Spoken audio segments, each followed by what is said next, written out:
Currently, New York City is the largest city in the United States and the 8th largest in the world. New York is known for vibrant nightlife, award-winning restaurants, and breathtaking productions.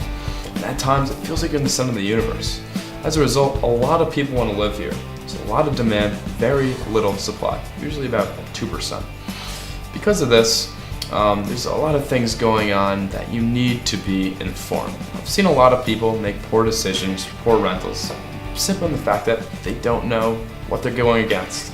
So my goal of this video is basically to inform you about how to rent an apartment in New York City.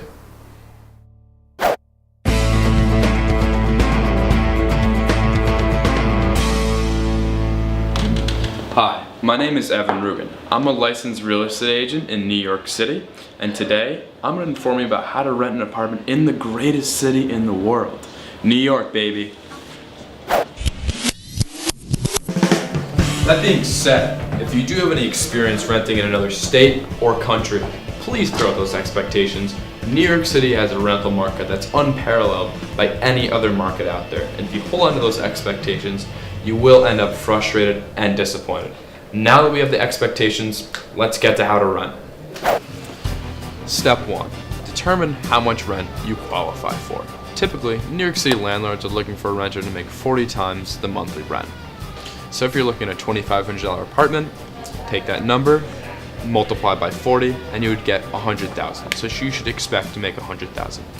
Okay, what if you don't make $100,000? You have options. The most common that I've seen is a guarantor. A guarantor can be a family member, a friend, anybody really that will guarantee your lease and make sure the bills get paid. Now to be a guarantor, you supply the same paperwork as a renter, and you're expected to make 80 times the monthly rent. Okay, great. A common question I get is, what if I'm moving in with a spouse or I have multiple guarantors? That's fine, just combine their income. So if you're moving in with your girlfriend, combine your income with your girlfriend. If you have a guarantor that doesn't quite make 80, you can always get another guarantor and they will be on the lease. It's not a problem at all. Okay, no guarantor, don't make 40 times. You still have options.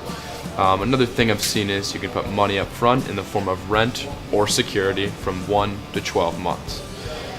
And another issue that you might run into is, what I get asked is, what if I have bad credit?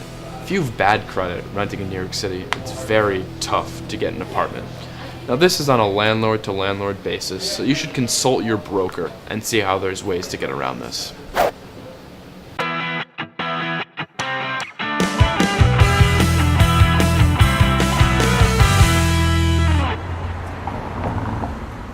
Step 2. Get your paperwork together. New York City is an extremely fast-paced real estate market, so it's important you come prepared. Here's what you'll need. Photo identification. This can be a driver's license or a passport. Bank statements. 2 most recent with a revolving balance from your checking and savings. LOV, the letter of employment. If you're at a large firm, just speak to HR. They can punch one out in 10 minutes. If you're at a smaller firm, speak to a higher up. They can usually point you in the right direction. If you're self-employed, you're going to speak to your accountant or your CPA, and they're going to have the CPA write how long you've been in business and what your compensation is.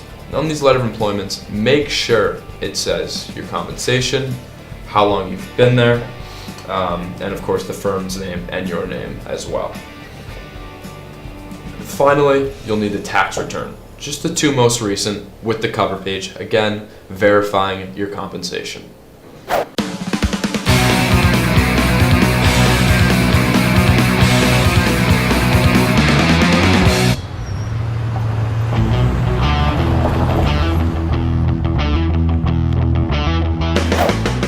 Step 3.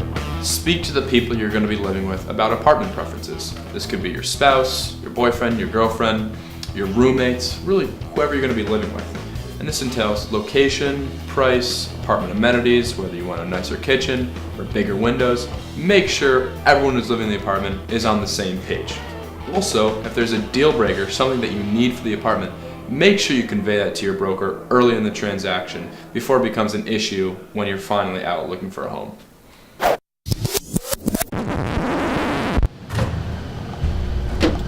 Step 4. Reach out to friends and family. Ask them if they know of any apartments coming available in your desired location or budget. This very seldom works, but hey, it's worth a shot.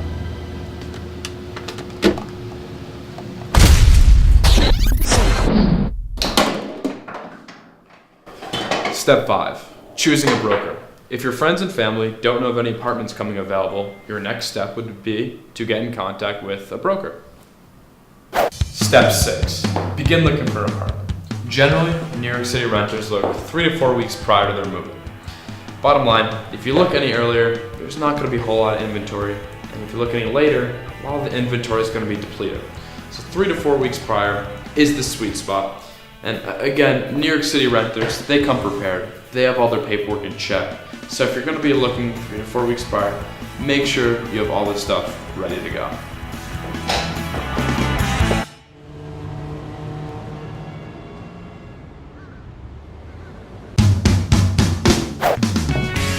Step 7. Find an apartment you like. You walk into a place, it looks great, you love it. This is the most important thing we're going to talk about today. You see that apartment, you put in a deposit as soon as possible and get your following paperwork in immediately. What I've seen a lot of my former customers do is they see a place, it looks great, they love it, they tell their friends, they post on Facebook, and then by the time they come in to put in the deposit, somebody else has taken it off the market by putting in a deposit.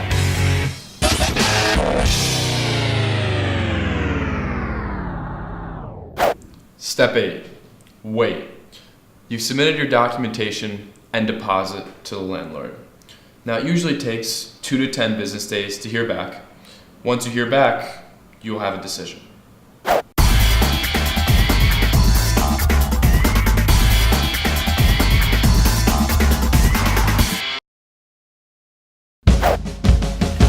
Step 9. Get a response from the landlord.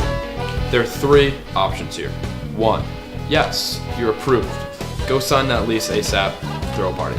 2. No. Unfortunately, there is something that went wrong either with the apartment or your documentation. You should consult your broker and see how you're going to approach the next apartment to get best results. 3. Yes, with conditions, thus meaning they'll take you as a tenant, but there may be some additional things that you need to provide. This may be a guarantor, additional rent, or additional security.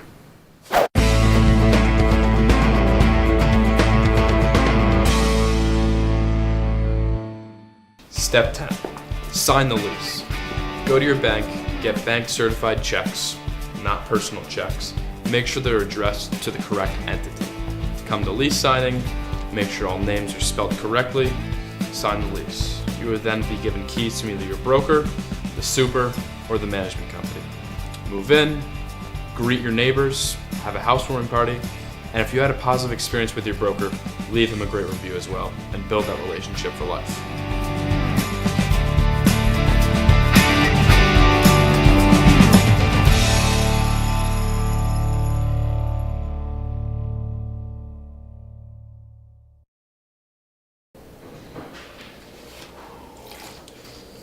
Cut.